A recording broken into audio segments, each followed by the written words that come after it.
This is a story about pioneers. There's going to be no way that there's not an id chapter when they get around to writing the history of interactive entertainment. Every title that they release becomes a reference standard for the industry. Demon killing. You're a space marine fighting your way to and through hell and back. Incredible graphics. The new engine for Doom 3, it's really revolutionary in the fact that it gives us the power to really create just about anything that we can imagine. They're just sitting there sometimes with their mouth open, just going, this is incredible. And a legendary gaming franchise. If you're going to list now the top 5 franchises in video gaming history, Doom's going to be on the list. Every gamer on the planet right now wants to get their hands on Doom 3. This is the history of Doom.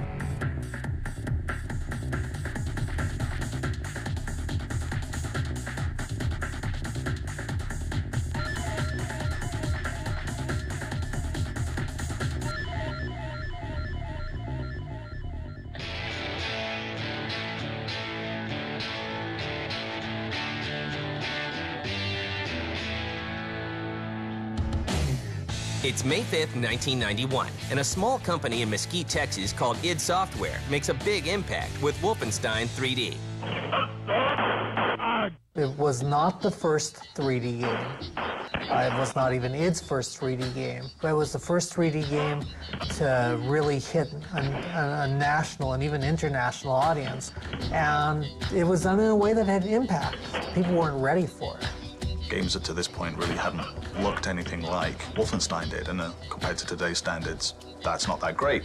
But at the time, this was just a revolution. Wolfenstein 3D was the first real good example of id growing into a role as the originator of a genre and feeling confident about their humor level and their talent level, and really, unloading a lot of those skills on the genre they'd invented. But Wolfenstein is just a warm-up. On December 10th, 1993, id Software releases an even bigger blockbuster, Doom.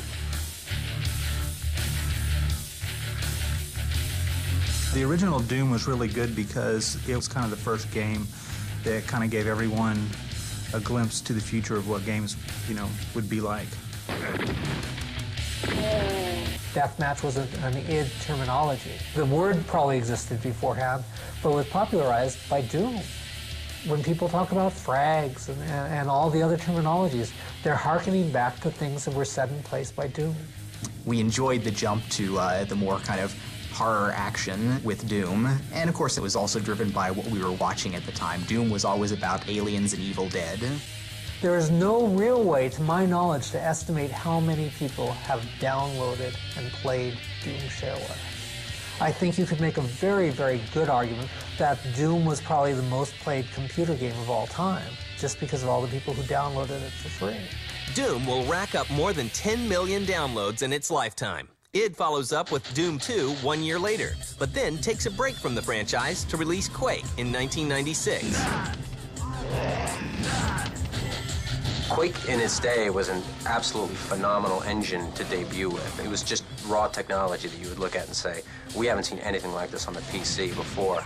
And then they took it a step further. It was actually brilliant fun to play in multiplayer, and really created the multiplayer shooter as a phenomenon event. id Software's games in general appeal to fans because they put out next-generation technology with their new big games, and they're able for PC gamers to take gaming where it hasn't been before. I was certainly a strong advocate of getting good 3D acceleration in early on, and we went out of our way to do some of the early things like the rendition version of Quake, the original GL Quake, being freely released.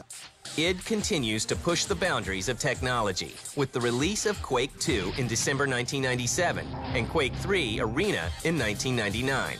Quake was central in convincing every serious PC gamer you had to have at least a decent 3D card, and preferably the latest and greatest. Really the big thing was when we went to Quake 3 requiring hardware acceleration on there. And that was, again, a somewhat gutsy move at the time because there had been a few hardware-only games, but they had been these small niche products that generally hadn't been very successful. But once you were past that hurdle, you were never going back, and PC gaming changed forever because that was the only way to play a shooter if you were serious at all. And Quake 3 was looked at in a lot of people's eyes as a bellwether of, is this going to be okay to do this at this time? And while Quake 3 wasn't our largest success, it was certainly a big enough success that everybody looked at it and said, that, yeah, you could still take advantage of the hardware features and still be very successful. Every title that they release becomes a reference standard for the industry. It raises the bar once again. id Software is ready to start its next game, but the small developer must first face its inner demons.